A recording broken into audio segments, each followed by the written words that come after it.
It's just a crazy, crazy time. But of course, we have news for you. We could not imagine not doing news for you today because we've got to talk about the death of Michael Gambon. Yes. I know for an entire generation he is Dumbledore, but there's so much more to his incredible career. He starred in Peter Greenaway's controversial The Cook, the Thief, His Wife, and Her Lover. He's the thief, in case you're keeping score at home. Also had a huge breakthrough as the star of Dennis Potter's The Singing Detective, which is a really influential British series. Was turned into a film, I think, eventually here in the U.S. I think Keith Gordon directed it, but the movie didn't really, Potter's TV versions of both Singing Detective and Pennies from Heaven were much bigger on like British TV than they were as American movies, although Pennies from Heaven is a cool movie, and in fact, I might have that in an upcoming off the menu. Maybe we'll see. I mean, was it greater where you ate? No, off the menu. Oh, and off the menu. Yes, because it stars. I see what you did there. Yeah. So anyway, for folks who only know him as Dumbledore, then what should people know about Michael Gambon as a screen presence? A lot of what he brings to Dumbledore, he does have like that very sort of gravitas. He's in kind of the Brian Cox school of like British character actor leading men types. I mean, he is a despicable character in The Cook, the Thief, and he, gets just desserts visited upon him.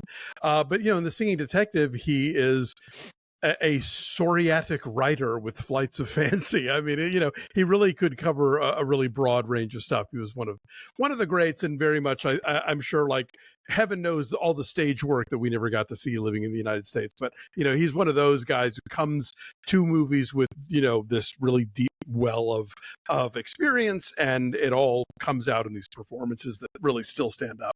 A great presence for sure. Absolutely. And a great voice for sure. He was 82. We could talk about Taylor Swift because she's everywhere. You can't stop her. She's coming to a theater near you, and in even more theaters than I think we even realized, because the Taylor Swift The Eras Tour movie is going to open in over 100 countries. Wow. Like many thousands of screens in the United States alone. There's going to be a premiere in Los Angeles on October 11th. I still don't think they're screening it for us as critics because it's like, why bother? Why bother? Sure. They've already pre-sold this thing. Right. But we're seeing it on the Friday night that it opens. We'll have a review for you on October 14th. Looking forward to talking about that with you. Have you figured out yet which era you're going to dress as?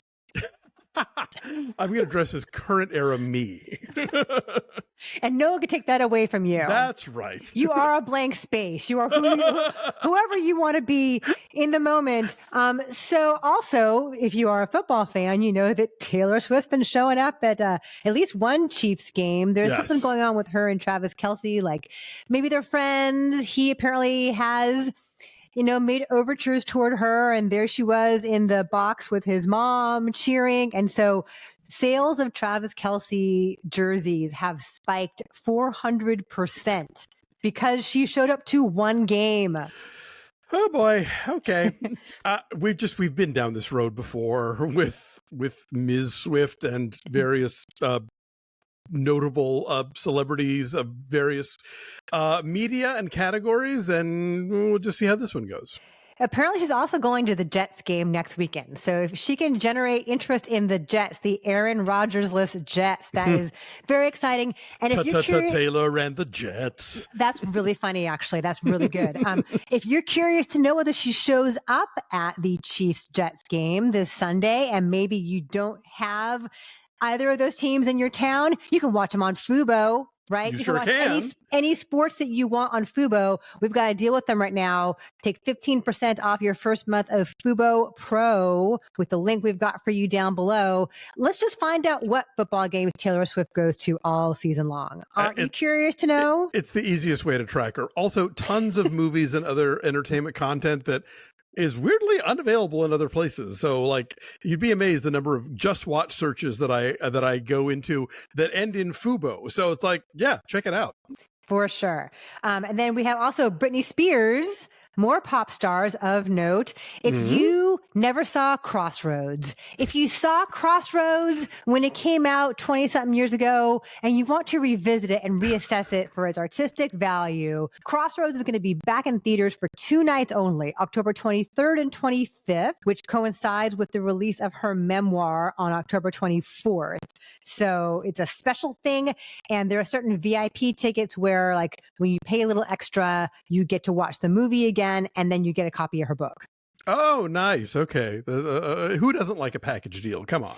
Right. You get to watch her pretend to write Not a Girl, Yet Not a Woman. That's the only memory I have of this movie, was her sitting around a campfire singing I'm Not a Girl, Not Yet a Woman. And I just recall that at the time that it came out, it was considered kind of like a flimsy, lightweight vehicle and kind of a joke.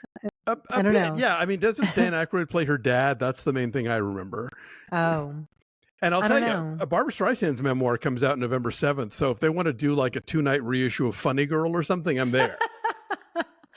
Or they can do like a duet. Enough is enough is enough. Your mouth to Barbara's ears. Right? I don't know that we need to revisit Crossroads necessarily. Maybe not. Anyway, if you're going to see Crossroads, let us know. Let us know if it holds up for you. Oh, Baby Anson Mount, if you're a Star Trek Brave New Worlds fan, is in it. Oh, and it was directed by, do you know who wrote Crossroads? I don't remember. Shonda Rhimes. Oh, well, for that reason alone, perhaps it merits reassessment in some capacity. At last, the Crossroads Bridgerton connection we've been looking for. Well, let us know if Crossroads is something that's on your radar in the very, very busy October coming out. Quick update on a story we've been following for you. Speaking of conservatorships and Britney Spears and whatnot. And Michael sports. Oher. Yeah, and sports. Yeah, the connection of football and conservatorships. It's a theme for you. Michael Oher, who was the subject of the movie The Blind Side, which earned Sandra Bullock her Best Actress Oscar, has been let out of his conservatorship. A judge in Memphis has ended that. It turned out that he signed it when he was 18 years old, and he thought that it was an adoption thing, like somehow that was certifying an adoption, that the Tuohys were adopting him, and actually they were just placing him in a conservatorship to take over all his money. So curious to see how that shakes out. So yeah, we had to update that for you. Netflix has put out its final DVDs. Yes, it is the end of an era. It's funny, speaking of the death of Michael Gambon, I went back to an old Facebook posting I did where Dave misheard me say the cook, the thief, his wife, and her lover, and thought I said the cookie thief. But I meant the cookies. The cookie thief.